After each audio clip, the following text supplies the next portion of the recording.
Hello and welcome back to the ProFit podcast. We're here again. We're deep in our interview series and we've got another guest for you today. Before I throw that over for a bit of an intro, welcome Matt, my usual co-host. How's things, pal? Very good, Paul. Yourself, you keeping well? All right, yeah. I've had a bit of a lesson in looking after your teeth this week. I've had to have a tooth out, a painful extraction. So I'm going to learn to look after my teeth better. But apart from that, all good. So come to Paul for fitness advice, not dental advice, people. Hey, I was thinking this though, because I've not been to the dentist regularly for a while, and we always preach this. It's about input to make sure that you're keeping up with your client care and you won't lose people. And that's what happened to me with my teeth. I didn't put in the regular work. Anyway, right. So we have a guest with us today who I'm really looking forward to meeting fully and getting to know a little bit better and picking his brains. But I know Matt works with this young man, and I'm going to throw it over to him to give a bit of a better intro than I can. So, Matt, do you want to introduce the guest today? Yep, we've brought a dentist on board today to help Paul out. No, I'm only joking. Tom is not a dentist. So today we're joined by Tom Vasey, who is a PT I got to know back in September of 2020. So Tom actually started out, believe it or not, as a podcast listener. And he's sort of gone full circle in a very short space of time in that he's now on the show being interviewed. So that's testament to how well Tom's done in a short space of time. And I'm sort of let him talk about that in a moment. But just as a quick overview, Tom runs a personal training business that's called Forging Fitness. It's over Manchester way, like me and Paul are. And his journey started out in quite a typical fashion, it really, what we generally see. He started out as a fitness instructor, decided he wanted to do a little bit more in the industry and sort of take that leap of faith into PT that so many people attempt to make. And now, you know, as an outsider looking in, I believe that Tom's doing an amazing job of that. He's also recently done some extra qualifications as well, which is stuff we always recommend. So really pushing forwards with his business and really pushing forwards with his own personal development, which is why I think is the perfect guest to bring on here. So Tom Vasey, welcome to the show. How are you doing, mate? How you doing, guys? Pleasure to be on, yeah. A bit nerve-wracking, must be honest, after listening in for so long. So it's weird to be on the other end with the mic on this side. And just to sort of flesh out what I mentioned there, Tom, just give people a little sort of intro to yourself and like where you're based, how long you've been part of the industry. I know you were part of the industry before PTing. So just give people a little idea of who you are and what you do, mate. Yeah, so I've been in the industry since 2017, which seems like a long time ago, even though I feel like a relatively new personal trainer. But I spent a large portion of that time as a gym instructor. So really only the last year or so where I've been a one-to-one or a full-time PT. So it's been a slow process from the start. Started out, if I go back to like when I was a kid, I've always been into sort of fitness and things like that.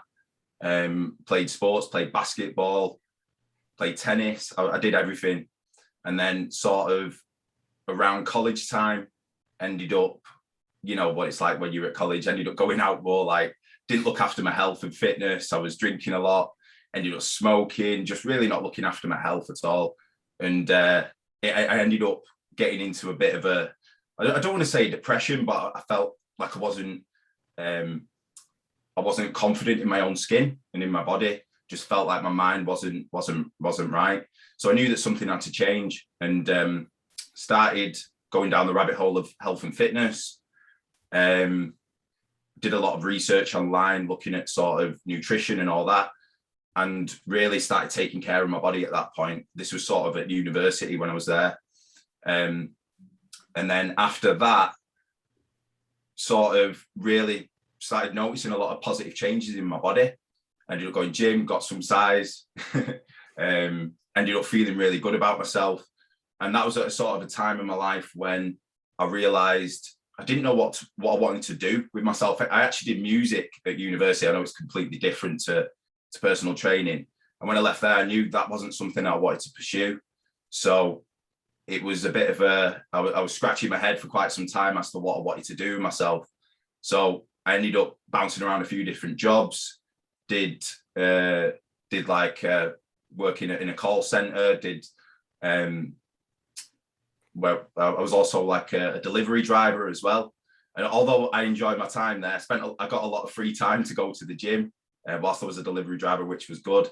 But I knew that it was something that I didn't want to do long term. I felt like I wasn't providing enough value, and I knew deep down that I wanted something like a business that I could be proud of. So I thought, what could I do that was sort of in line with my values? And PT just jumped out as like the main thing at the time.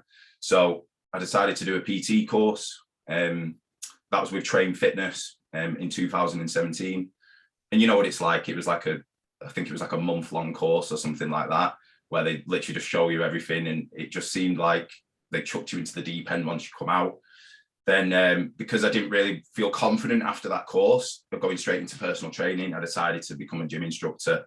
And that's sort of where I started out as a gym instructor. And that I started out at Tameside Active, then moved on to Salford Community Leisure.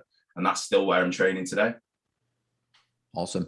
And I think that's an interesting point at which we can sort of overcome a few barriers that often get raised when me and Paul talk to trainers, is that if you listen to where Tom's based and where he works, not to sort of put it down or anything, but Tom's not working in like a super affluent area. He's not working in gyms that are charging 50, 60, 70 quid a month for a membership.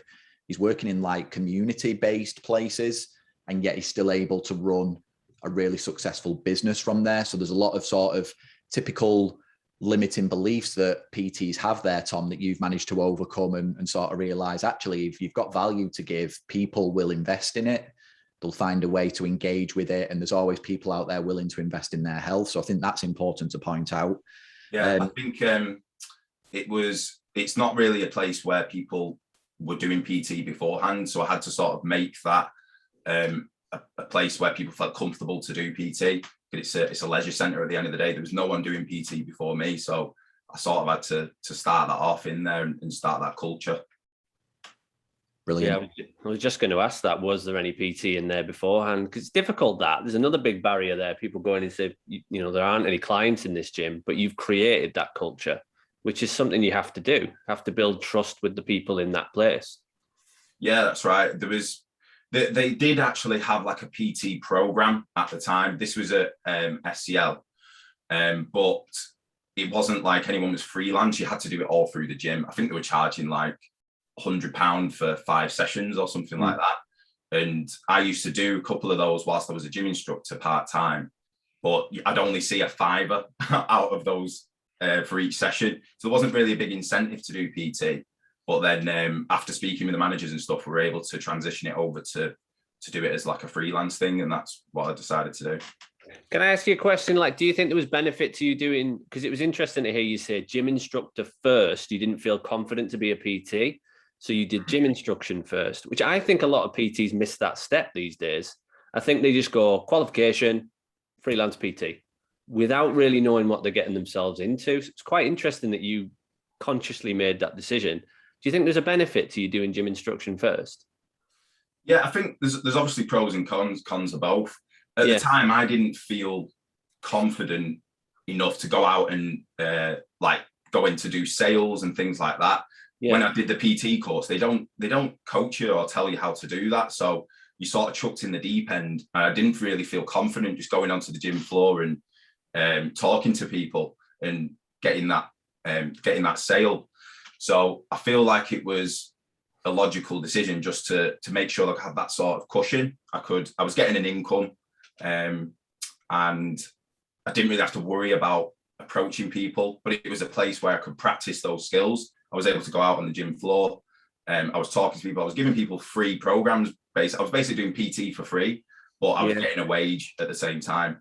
I mean, a lot of it, you have to be sort of humble as well, because I was doing a lot of cleaning toilets and stuff like that at the time. So although it wasn't an ideal scenario, I wasn't like running my own business. I knew it was a stepping stone towards that. So yeah, I did that for quite some time, where I started out at Tameside Active, and there I was doing classes every single week, doing spin classes. And I really found that, I found it quite hard at the time because I didn't really have confidence speaking to large groups of people. So being chucked in the deep end, doing classes, that sort of forced me to get over that anxiety and be able to talk to people and learn that skill. Yeah. So I do think it's a benefit, but obviously if you're someone who's already got those skills and you can talk well with people and you're confident, then I think you could jump in the deep end and just try and do it on your own. Good. Yeah. I bet there's many people listening to that there. That gym instruction is always sometimes a good option for people to start with. It can give you those skills that maybe you haven't got. And I've said this many a time that if I'm coaching somebody, sometimes it might be a good thing for them to go and do gym instruction for 6 to 12 months and then start their PT career. It's not like you need to jump straight in. So it sounds like that was a good step for you. Yeah. One thing I would say is it became almost like a very cushy situation. So right. Be very wary of that, because at the time there was not really an incentive for me to go out and earn more money because it was getting a wage. So you've just got to be wary of that, where if you're getting a steady income and you don't really have to put yourself out there, you might end up staying in that gym instructor role. But as long as you've got that as a progression, I feel like it's a really good option just to sort of learn the ropes. Definitely. Yeah. Cool. Tom's story reminds me of when I interviewed Shane Williamson on here quite a while ago now. He's someone that was, a fitness instructor for a good while before becoming a PT. And then when he became a PT, he saw this same sort of growth that I can see Tom going through now, where he just sort of, it's almost like exponential growth of already knows everyone in the gym, already confident talking on the gym floor. He's done loads of classes. He sort of worked in the trenches, and it's just helped develop the person that then turns into a great trainer. And I think this is another example of that. And I'll actually give Shane a quick shout out, because although when this goes live, it will be weeks behind, Shane has actually just had his first child this week. So congratulations to Shane. He's had a son. So yeah, congratulations to him and his Mrs. Amy. He's been featured on the podcast before, so worth a shout out. Class. So yeah, in terms of your story there, Tom, where you said about it's potentially getting cushy and things like that, at what point did you decide then I'm either ready to make that jump, or like I want to make that jump but I don't know what to do? Like what was going through your head then, and why did you decide to make that transition when you did? Because by the way, sorry to interrupt, but you did this in the middle of pandemic, by the way. Like this was the worst time. Yeah. Yeah, it probably was, you're right. And at the time, I've been in that sort of cushy situation for so long. But I always had the aspiration of building my own business. And that was really the main reason why I got into it.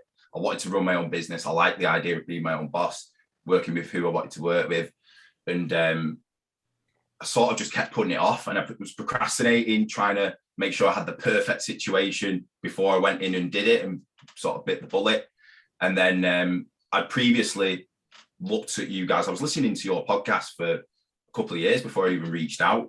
So from the first episode, I've been listening to it, and I actually applied to ProFit a couple of years before.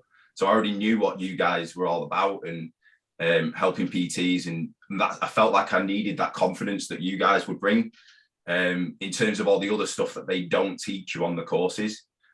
So it got to the point sort of around, I don't know which lockdown it was, one of the lockdowns, and I just thought I need to do something here. I felt like I was stuck in a bit of a rut. So I just thought I'd reach out to you, and I remember messaging you on Instagram, and we just got chatting, and then we started coming up with a bit of a plan. Decided to come on board with ProFit, and it sort of just spiraled up from there. Yeah. And that was a pretty ballsy move now when you think back. Like you say, we were in the middle of a lockdown. At that time, everyone was sort of almost doing the opposite to you. They were making this transition online and moving away from gyms and things like that. And you were sort of going the other way and doubling down on, I think this fitness thing will bounce back once gyms reopen. And, because you'd already built a relationship with the gym, it meant you were in quite a good position as well in terms of being able to work there and help out and get a decent gym rent and things like that. Like you'd built relationships with the right people as well, which I think is important. I think that helped in that scenario. yeah, it was an interesting time to do it. But then, you know, as soon as things opened back up again, you just seemed to ride this wave, didn't you, of people coming back into fitness and engaging with it more than ever before. And I think we're still riding that wave now, aren't we? Across the industry, people seem to be doing really well across the board, which is great to see. Yeah, definitely. Yeah, I think it was a bit of a perfect storm, to be honest, because I was getting a wage from the gym that I was at. When we went into the lockdown, I was basically on furlough. So I was getting paid, but I was at home doing nothing. So I had a lot of free time to sort of focus on building the business. And we decided I was going to go out and just do PT in people's back gardens. So I ended up going out in the cold and stuff over winter, just in my back garden and a few others. And I was just getting clients and keeping them happy that way. And that gave me a little bit of confidence for when the gyms did reopen. When I went back in, I already had a couple of clients there ready to come into the gym. So yeah, it worked quite well, to be honest. And then to sort of fast forward a little bit then, Tom, give the listeners a little bit of an idea of where your business is at now. I mean, we don't have to go into like finance or anything like that, but just give the listeners an idea of like how many clients you work with, the amount of sessions you typically deliver on a weekly basis, because I think that'll give people a good idea of, you know, how well you've done to go from that pandemic zero number to, you know, where we are now. Yeah, well, I remember when I reached out to you in September, I actually sent myself an email, which was like, I scheduled it to come back to me in like 6 months or something. So I text a message saying something like, I want to be at X revenue, helping, I think it was 10 to 15 clients. I think I targeted myself $2,000 a month, and that would have been enough for me to leave my job as a part-time gym instructor and go full-time. And then I remember reading it, I think it was like 6 months later, or June or something like that, and ended up doubling that pretty much without even realizing. And yeah, 22 clients at the moment, doing 30 plus sessions a week. So yeah, it all seems to have gone really quick. But yes, chuffed with the results and dead happy that you guys could help me. Yeah. What made you do that? You might be going to ask the same question. What made you do that email? Do you know what? I think it's something about visualizing the future. So in my head, that was where I wanted to be, and that was sort of the benchmark. And I had it up as well as one of my goals in my office. I had like a little goal up there, and when you're seeing it every day, it was just sort of subconsciously in the back of my head that that's something I had to work towards. And without even thinking about it too much, it came and went without even realizing. And when I got the email, I was like, oh crap, it's like I've actually done quite well here. Yeah, it works really well. It helps you reflect as well. I know a lot of people do this. They'll do things like write down their goals and keep the notebooks where they write them. And they're good things to look back on, because you'll always go, wow, I achieved that, and I achieved that, and I achieved that. And it just builds belief and confidence. And I don't think I've ever heard it done like that before, emailed to yourself. I think that's really cool. It's quite good as well, because it shows that the power of a goal really is that once you set the goal, you've got to go and take some action. Like that's the power of goal setting. Like the attainment of the goal is, you know, it's a means to an end, isn't it? It's not the be all and end all. It's, you know, life goes on, but it's that sitting down and doing that activity then probably sparks something in you to actually go and take some action and realize, actually, this wouldn't be too far of a stretch for me to go and attain. And you obviously thought it was attainable because you sort of sent it to come back 6 months later, which isn't a huge amount of time. And you absolutely smashed it out of the park. So, you know, that was awesome. What for you, Tom, made you think that that like you needed, and I know you sort of touched on it already in terms of reaching out to us and Profit and stuff, but what for you were you looking for when you reached out for that help? You mentioned like a little bit of confidence and filling in some of the gaps that the course had left. Have you got any specific areas that you felt you really needed support with at the time? I'll probably say confidence was probably the main thing. So confidence in sales mainly as well, because I always had a little bit of anxiety around making a sale, especially for the prices that PT costs. It's a big investment for a lot of people. So, and the gym that I was in, people weren't spending that. A lot of people were in my head anyway at the time, they couldn't afford that.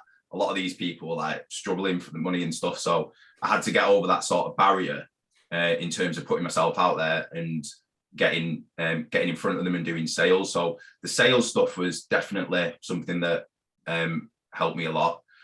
Just picking a specific goal and working on it, because I know I would go away and I did like a precision nutrition course. I did the NASAM course, and I was doing courses, but I'd never really had a plan of action to put anything into practice. So I think one thing you did help me with a lot was just being very simple in executing one thing at a time and not trying to just do everything at once. So yeah, just keeping things simple, I think, and coming up with a plan. Yeah, that's important, because I think personal trainers at sometimes can be a dangerous combination of entrepreneurial and scatterbrain. And when you put them two things together, it becomes absolute carnage. I know that I've got that tendency as well. So when someone sits you down and go, here's one thing, concentrate on that and do it well, and then you see the benefit of that, and it takes you one step forward, you start to think, right, okay, there's a process here, there's a system. And I remember that do it every week, don't you? Every time I come up and have a chat with you, I'll come out with a few ideas, and you sort of rein it in a little bit. Just like, let's keep it to the short-term goals just for now, Tom, and then we'll think about that in the future, because there's a lot of things that I want to do long-term, but it's about just looking at that low-hanging fruit first. Yeah, it's about making sure you've got the right things in place, isn't it? And the right sort of systems and tools and right skills as well. Because again, you mentioned it yourself, you're still fairly early on in your career, even though you've done these courses and stuff, we don't always get the chance to apply that knowledge straight away. And it's about making sure we've got those things in place and lined up. So if it's all right with you, Tom, I'm going to go down a bit of a self-indulgent route here, because I think that a lot of people that listen to our show don't really know or don't fully understand what mentorship is and what the role of a mentor plays in someone's career or business or development. And full disclosure, I am Tom's mentor, so this is extremely self-indulgent. But what has the set me aside? What has the mentorship process done for you? Because it is a pretty set process that we go through. We individualize it to each person, but the process and what we teach remains fairly the same, because it's all the same gaps that we're trying to fill. So yep. What's that done for you over the last sort of 6 to 9 months? I think just sort of making all the course content that you learn. I know you guys give a lot of material at the start, but just putting that into something that's applicable to me and my business and what I want to do. So oftentimes I'll come in and I'll tell you something that I'm struggling with, or a challenge, or something that I want to do as a goal, and you'll just steer that towards something that's applicable to me. So I think the main thing is just having someone to talk through the challenges. I know it can be hard. Like I did struggle for quite some time, because you feel like you're on your own if you're a personal trainer. There was no other PTs in my gym. So just talking about everyday things that are happening or challenges, just having someone to bounce ideas off, that's probably the main thing. And it becomes less of a lonely place, really, doesn't it? Because we've got more people to talk with, and just made it a lot more enjoyable as well, mate. Good. And I know that something you've done really well, and this is a little lesson to anyone out there that ever seeks out any form of mentorship with anyone, is that Tom approaches mentorship from a place of it being a two-way thing. I think some people come into mentorship and want the mentor to provide everything, and obviously they've got to provide a lot, but you always come prepared. You've got questions, you've got things that you're willing to openly share and talk about. I know we've done some interesting exercises where I've had you here in the office with me, and we've had your diary on the wall in post-it format and things like that, and we've moved things around and rearranged your life and all sorts. So you've been sort of willing to throw yourself into that process, and I think that's why you've done really well, mate, because you've then just gone away and sort of cracked on with it, which is good to see. I think that's a good lesson to anyone out there. If ever you undertake any sort of help from someone, obviously make sure that you're bringing as much to the relationship as you're expecting from the other person. Something you do really well. Yeah, cheers, mate. Yeah, I think as well, like, you've helped a lot with, in terms of juggling. I know it's very difficult with the structure in terms of my calendar. That's one thing that we've been working on quite a lot, is trying to sort out when I'm doing things, because I know it's not common for a lot of PTs to be at multiple gyms, but for me, I'm at 4 different gyms. So that's probably been my biggest challenge. And sitting down and going over that diary at yours was probably like a bit of a godsend, made things a lot easier. So yeah, just sorting out the diary, definitely a big one. Any questions you've got for Tom on the mentorship front, Paul, or anything around where he's at now before we? No, I was just listening to the two of you talk there, and I think it's worth just summarising a few things that Tom's done up to this point that a lot of PTs could learn a hell of a lot from. It's like the start part about you've obviously got this kind of natural delayed gratification as well, which I don't know whether that's inbuilt in or that's an experience you've had, but being able to go, right, I'm going to be a fitness instructor first.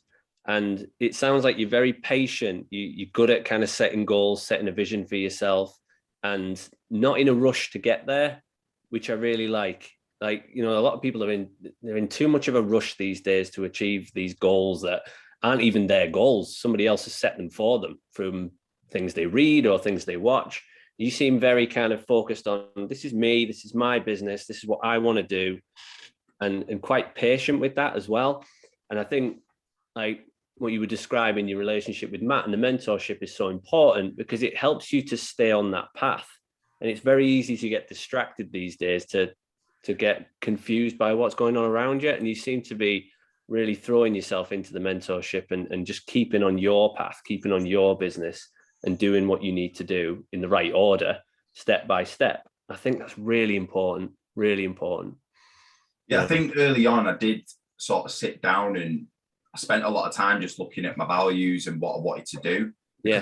When I left university, I was sort of stuck. I didn't know what I wanted to do. So I spent a few months, even a year, even just writing out what I wanted to do, what I was interested in, how I wanted to provide value and stuff like that. So I think just getting straight on that first did make things a lot easier. So I had a bit more of a compass to move through stuff, and I wasn't trying to just jump on the next best thing or what have you. That's the perfect way to describe it. You come across very, like, you have your own compass, you know where you're going, and you're not getting distracted by anybody else. And then your mentorship then becomes, you're able to bring that energy to the mentorship side as well, because you know what you want. And it's much easier for then to someone to just, and rein people in is the right word. That's a lot of what we do. A lot of what we do is people will come with 10 ideas and we'll go, right, I think them 2 are the ones to focus on today. It's not that the other 8 aren't great, but let's do these 2 and let's move on a little bit in the next week or 2 and then come back and keep that progression going and keep that momentum. I think is a lot of what we do, as well as fill in some of them blanks to what people might be missing, like sales. You mentioned huge area that's missing within PT, huge. They don't teach it on courses and it needs to be taught. So yeah, really, really interesting to listen to all that. Yeah, I think what people should be able to glean from listening to Tom is that he is self-aware. I think he's got a good level of self-awareness. And I think it's something that a lot of us don't have early on. So if you haven't ever taken that time to sort of step back and think about who you are, what you want to do. I mean, later on today, I've got a meeting with someone that I'm meeting for the first time who wants some help with his business. And one of the first things I'm going to sit down with him is sort of say, forget your business, tell me about yourself. Like, who are you? What do you want? What's important to you? Because I can't give you any help with your business unless I understand what angle we're coming at this from, you know, and it's got to be in alignment with who you are and what you want from your life. Because if I'm going to recommend things that take you away from everything that's important to you, it's not going to work, is it? And Tom came into it quite aware of where he wanted to get to. And we'll start to have a little chat now about some of the things that you do want to go on and do, Tom, because I know that you do have big ambitions and that, but you sort of do it in the right way. And the way I'll lead into this section, Tom, is just to share a little story of something that happened recently. And I don't know if you picked up on this or not at the time, but very recently, yourself and a group of the people that I mentor, we all met up in Leeds, didn't we? We had a little live event day. We wanted to get everyone together in person, have a bit of a mastermind session and things like that. We went through a few bits and pieces. And as part of that, we did a round table where everyone got 5-10 minutes to talk about what they wanted to work on next and then get some input from the other people. And I think most people around that table have been in the industry. I'd say the average time in the industry on that table was probably about between 4 and 6 years. and people knew that you'd been a PT less than a year. And when it got to Tom's term, Tom sat down and said, I'm really, really busy. I've got more people than I can take on. I'm going to go down the semi-private route. What's everyone's what's everyone's input? And everyone was just sat there with their mouths open, like, oh my God, like, no way has he done that quickly. Like, that's taken us years to do that. So I saw everyone's reaction. I don't think Tom noticed, but everyone was just sat there like, bloody hell, who's this guy? But I know that's something you're working towards now, Tom. I think for a while, and we'll maybe discuss this a little bit as well, because I think this is something that a lot of trainers struggle with. You've been battling in your own head with this idea of, now that I'm busy, do I start to go down the online route, or do I start to fully maximize what I've got in person and what I'm already doing well? And it, you know, I know through recent conversations, it sounds like you've pretty much decided, let's go down this semi-private route and see what that looks like. So maybe talk to us a little bit about that, and then some of the other sort of future ambitions that you've got now that you're in a really good place. Yeah, mate. I remember going to that event. I absolutely bricked it, because I was looking to my left and my right, and I was seeing people that I'd seen online and stuff, and I knew a few of them, and I thought they're all great personal trainers. So yeah, I just felt a little bit out of my depth at the time, but that's the type of room. That's the type of room you want to be in. Best room to be in. Yeah, that's where you need to be. Yeah, I was bricking it, but yeah, I think the next steps in terms of that, I'm looking at doing group training. Initially, I thought of going online, but because I'm getting a lot of people coming towards me for PT and they're wanting to do that as a one-to-one, on a one-to-one basis, I think transitioning them to semi-private group training will be a much easier option for them. So I'm trying to flesh out the group training at the moment. I know we've been having a conversation the last few weeks and how we're going to do that. And we've been working on like sort of the sales process in terms of upselling people to a group format or getting people online to that. So I think that's sort of the next step. Once that's in place, hopefully that will buy me back a little bit of time, so then I can work on the online stuff. And I really want to flesh out a few things like content and things for my clients at the moment. So maybe spend some time doing that. But yeah, I think online is probably where I see myself in the future. Maybe not 100% online, because I do like working with people on a one-to-one basis. But I think just having a few different avenues to go down would be nice. And then in the super future, I'm thinking maybe a facility or something like that. But I know you'll probably rave me in as soon as I start talking about that. So no, it's a great goal, mate. I know that when we first spoke, I remember you mentioning that like session 1, and I was like, right, great, you can do that. There's a few steps before that point. But you can absolutely do that. And I think you have to do those other steps to actually know what type of facility you want to open in the first place. A lot of people open a facility with no idea what they want it to be, other than, I want it to be a gym. I want it to have some dumbbells and a barbell, and maybe like you know, if we're going to be really high class, it'll have a lifting platform, and like, that's it. That's the plan. Yeah. They build a gym for them. Yeah. Like, I want somewhere I would love to train. Yeah. I'd love to train here. So like, I think by the time you get to that point, and I think it's probably, or it could be a lot sooner than, you know, the far future as you described it. But, you know, by the time you get there, you'll be very clear on why you're doing it, what it is, who it serves, what its purpose is. You know, that gym will have its own set of values in the same way you do. And I think that's the right way to do it. Write yourself another email. Sorry, go on, Paul. Go on, write yourself another email for 2 or 3 years' time. I am owning a gym. Yeah, going to manifest that soon as. Yeah, I was going to say as well, like, there is like stepping stones to going up to that as well. Like, I remember when I first started, I wanted to do online training. And I remember making a website years and years ago before I even had one client. And that was definitely the wrong way around of doing things, because I'd spent all that time trying to drive traffic to it, and I didn't even have a clue what I was doing. I didn't even know how to coach anyone at the time. So there's definitely a process to starting out doing your one-to-one, moving to a group and online. But yeah, that's definitely something I'm working on in the future. Excellent. And I think what's really good as well is that when, and again, this is testament to you, Tom, when you can see where somebody wants to go next, it makes building the next part much easier, because what we're trying to do with some of Tom's semi-private stuff now is create a lot of content and things for his clients that they can use now that will then build the foundation of his online business and his online service, so that when he gets to that point, a lot of the groundwork's already done.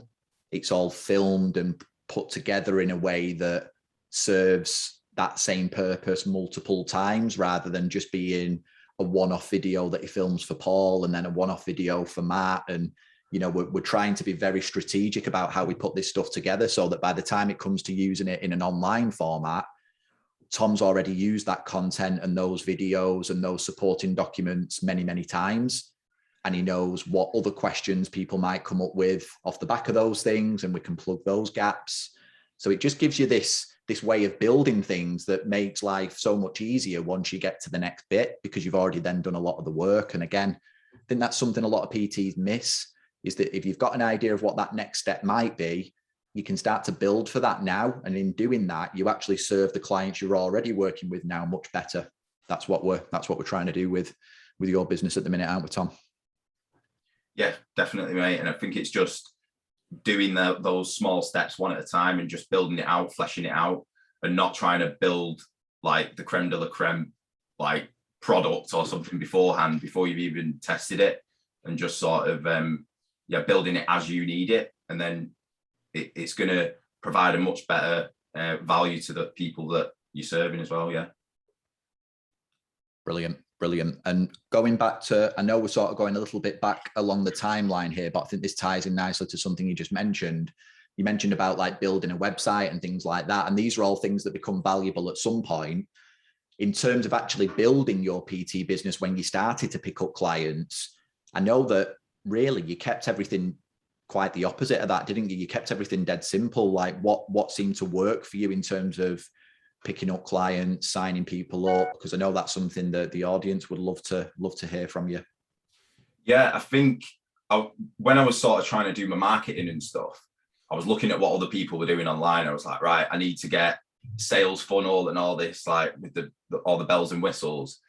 But what I ended up doing was actually just going back to basics, printed out a few flyers, I put them around on my estate, ended up hanging up a couple of posters in the gym. Now, luckily, I can train out of 4 or 5 different facilities across Salford. So I put my posters up there and ended up getting quite a lot of people back, got some traction off that, ended up signing up some clients who are just on my estate. And that was just at the time when we were going into the lockdowns as well. So people wanted somewhere to train that wasn't the gym, obviously, because we couldn't go in there. So ended up training a few of my neighbours doing that. And as soon as I got back into the gyms, people were looking at those posters and thinking, right, I need to sort health fitness out, because people were, they were stuck at home, looking in the kitchen most of the times, weren't they? So it sort of worked quite organically, just going down that old school route rather than doing all this fancy online marketing. And that's not to say that I won't want to do that. If I was doing online stuff, then I probably will do those funnels and things. But I think that you got a lot of low hanging fruit that you can utilize first, definitely. Yeah. And I think what you learn from doing it that way as well, Tom, is that the key to that organic process, as you sort of described it, the key to that working was actually having the systems that came next. Because I know myself and Paul have talked about this a few times, and I often take the mick of the fact that we could throw someone a load of leads today and the average PT wouldn't know what to do with them. They wouldn't have a clue. Whereas at least in your situation, there was a next step, there was a process ready to be followed, so that when a lead came in, it was like, here's step 1, here's step 2, here's step 3, and now we have a client, and now I can start training this client.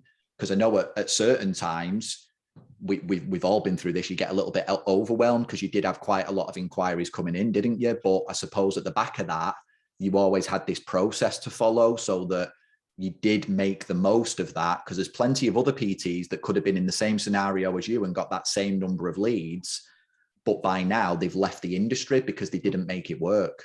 Yeah. Whereas you did all the time. Yeah.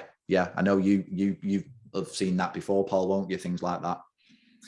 Yeah, mate. I think it worked very well. It seemed to go so quick as well. Like, ended up just training a lot of people who were, hang on, someone's just, I'm so sorry. The gardener's just chucked a brick at me at my window. Matt, just 1 second. We'll edit this out. This is a podcast first. Yeah, it's a podcast. I couldn't answer the door. I'm sorry. You can see we've already got Tom outsourcing tasks. I'll come down a bit. Be about half an hour. Got the gardener in. Give us a care of that. All right, mate. Sorry about that. I don't know if you could hear him before. No, he was doing all sorts, and then he heard something bounce off the window. He was chucking stones up at my window. I was like, why aren't you answering the door? Right. Well, I'm sure Steve will do his magic Steve on that. Will magic that out. Yeah. We've got a little insight into what happens in Salford right there. People throwing things in. Yeah. So yeah. I've completely lost my trail of thought there. I know, in fact, I do know what I was going to ask you. I was sort of alluding to the fact there, Tom, that the bit that ended up working well for you was that process of sales that you've already spoken about a few times in this conversation had been your weak point. So what was the biggest change there then in terms of that sales process? What did you learn, or what did you have in place that made that become so much, I don't want to say easier, but probably more successful or more thought out? Like what changes? I ended up, I sat down and I sort of just had a bit of a checklist of the things that I'd go over in my sales conversation. So I know you guys, you had a bit of content on sales. So I just plucked out some ideas from there. I've read a couple of books on sales. So I ended up just writing a dead simple document, which I would have next to me whilst I was doing my consultations. And because it was all during the lockdown, I do a lot of these on Zoom or what have you. So I'd have my sales script and my Zoom call on the other side. And it was just something that evolved over time. At first, it was dead long, and it was almost like I was reading off a script. And I found out very quickly that didn't seem to work. So I had to make it very short bullet points, just finding out about their values, what they want to get out of it, the goals, that type of thing. And then just creating a bit of a plan for them. And then now I can sort of do that sales script sort of on my own. I don't really need the script anymore. I can sort of just walk them through that. But yeah, having that sort of structure there definitely helped me in terms of my confidence when I was in front of people.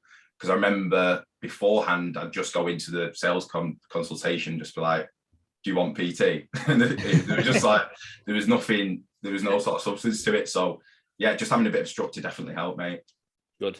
That's a bugbear of mine, by the way. So I want people to really listen to that. When people say, I don't need a script, I don't want a sales script, then your consult isn't going to be as good. Like, it needs to be a script, then into bullet points, then it'll become automatic. Exactly that little process you followed there. Yeah. I think a great example of that is if you look at people in our industry that take their training seriously, they could train without a written program. Yeah. But most choose to still write a program or follow a program or have a plan that's sort of recorded and things like that. There's a reason for that. It just works better. And it's not to say that you would always need a program or that you'd always need a sales script, but there's something in that about having something to follow step by step and that's been thought out beforehand that then makes the process work better. And I think like in Tom's scenario, because he was that much more confident, he could then just I just wanted Tom to go into these conversations and just be himself. Because I'm like, Tom, you're a nice guy. You know what you're doing. You could help pretty much anybody. You just need to sort of chill out and just let the real version of you. Yeah, just let that come out. I think people will fall in love with you after spending 20, 30 minutes with you. And I think that's what started to happen in a way, just because you chilled out a bit. Yeah, I think that's it, mate. And it was just building up the confidence slowly over time. Like, it's going to be nerve-wracking the first few sales calls or whatever you're going to do. But that's normal. And I think the more that I did it, the more I learned that no one's going to bite your head off. And even if they say no, then it's just not meant to be. There's going to be other people who can come after that, and you just got to help them out as best you can. But I think it was, I had a fear of people saying no at the time. But once I got a few of them, I was like, well, it's not even that bad. You know what I mean? So yeah, I think just practicing over time, and eventually it just became second nature. Yeah. Good. Excellent. Is there anything that you've done? Because listening to you for the last, whatever it's been, 40 minutes or so, you obviously follow a system well. You're quite patient.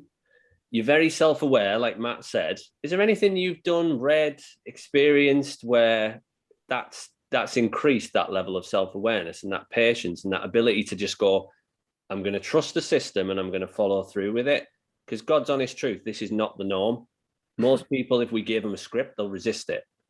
Or most people, if we gave them a system and said, do this, they'll resist it, or they won't come back and they haven't done it to the maximum ability. Whereas you just seem to do it. Yeah, I don't know, mate, to be honest. I think I've always just been quite self-aware in that respect. There's nothing that's really jumped out and sort of forced me to think about doing that any differently or anything. I've just always been that way. And I knew that in order to build a business, it's going to take time. And I know if I ended up rushing into it, I'm going to make a lot of mistakes. Or I'm not going to end up building a business that's aligned with my values, because I'll end up just jumping on the next best thing or what have you. So I think I knew always from the start that I wanted something that's going to be built for me and that's going to work well with, that's aligned with my values. That's just always been part of me, I think, mate. Yeah. No, it's good. It's really refreshing. I think you deserve a lot of credit for that. And like, if more people took that attitude, they'd have really successful businesses. Yeah. And it's getting, I think, to sort of, give most fitness professionals a little bit of credit out there. I think it's getting harder to do that. I think it's getting harder to be patient and harder to sit down and work out your values and stuff, just because of what we see around us. I mean, we sort of, at the start of this conversation, we took the mickey a little bit out of the fact that Tom went and did a month-long course and then, you're a PT and blah, blah, blah. But I think most people these days, they're not even doing that. They're going training in the gym when they're already in decent shape. They're then going onto Instagram and suddenly they're a fitness influencer. Like, there's no course, there's nothing. There's no, the only course they take is how to sell from your DMs. And it's like, that's it. And, I think that's why it's getting harder than ever, is those are the people that our industry are getting exposed to and seeing as the poster boys and the poster girls of the industry. And I think that's why it's important that we bring people like Tom on.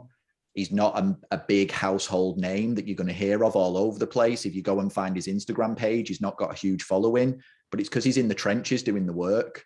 And he'll outlast every single one of those other people out there, I can guarantee it. And it's always worth re-emphasizing that audience or followers or people on your list doesn't necessarily mean sales. That part about you talking about a step-by-step process and having that backup once people are inquiring, what do you do with them? And it's quite often, I think a lot of fit pros will see other influencers with a large audience. That doesn't mean sales. It does not mean sales. So it's good for people to hear that, number one, offline tactics were working really well for Tom. And number two, there's a system behind it. So when someone inquires, they then start to become a paying client. That's really important. Yep. I think I did actually fall for, though. I don't want to act as if I've not fallen for those traps before. I did, like, when I was online, I would compare myself to other PTs and I'd try and copy things they were doing. And I didn't get any clients from it. Same with doing like my website before I'd even got one client. I think that was the wrong way around of doing things. But I quickly learned that you're not going to get clients doing that. You're not going to help anyone doing that. So I just went straight back to basics and tried to help the people that were just around me in the gyms. Good. And that's probably that's contributed towards where you are, because you're going through that experience of going, that's not really worked for me. But you're very self-aware, like we've said, to go, actually, I'm going to stick to my values. I'm going to stick to what I know is right. And I'm going to go and try and help people. And that's a really good lesson for people to hear. And I think, unless there's anything else you want to ask, Paul, I think that's a pretty good place to finish off today, because I feel like we've covered a lot of ground there in a short interview. Yeah, no, I think that was really, really good to get to know you today, Tom, and hear the very early part of your PT journey, because it sounds like there's a ton more to come as well. Yeah. I think Tom might be someone that comes on again in the future and gives us another little update as to where he's up to. That'll be interesting to hear. Back on as a gym owner as to how to run a facility of some sort when you figure out what that's going to be. Yeah, mate, it's been good. thanks for having us on. Yeah, it's been a pleasure. Or off the back of this podcast, he might be starting a new business on how to write manifestation-related emails. Because that clearly worked really well. I'll come back on in the year, so it works that, yeah. You've invented a new sort of arm of a business there.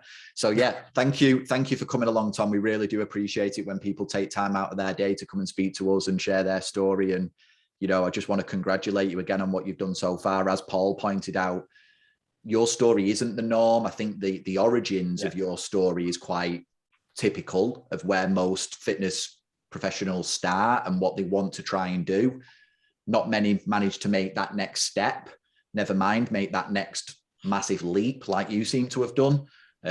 It's not the typical story. And I do want to highlight that because I don't want everyone feeling like, oh, I should be full within like 6 months. It doesn't always happen like that. That's just not always the case. But Tom's done a lot of groundwork before that point, which made it a little bit quicker to get to that point. So he's done well on that side of things. But, you know, kudos to you, mate. You've done the work. You're still working away in the trenches. You're clocking up the experience and the hours along the way. Excited to see what comes next from you. No, mate, I'm really happy at where I am at the moment. And I want to thank you guys for helping me out along the way as well, because I know I wouldn't have been able to do it without you. So yeah, bit of a plug. If you're interested if you was in a position I was in beforehand and you're wanting to improve your PT and get more clients, then definitely give ProFit a shout. Cheers, Tom. We'll send you that dough later on. Right then. So thank you for joining us. We hope you enjoyed this episode. If you want to find out more about Tom, go and find him on Instagram. He's @ForgingFitness.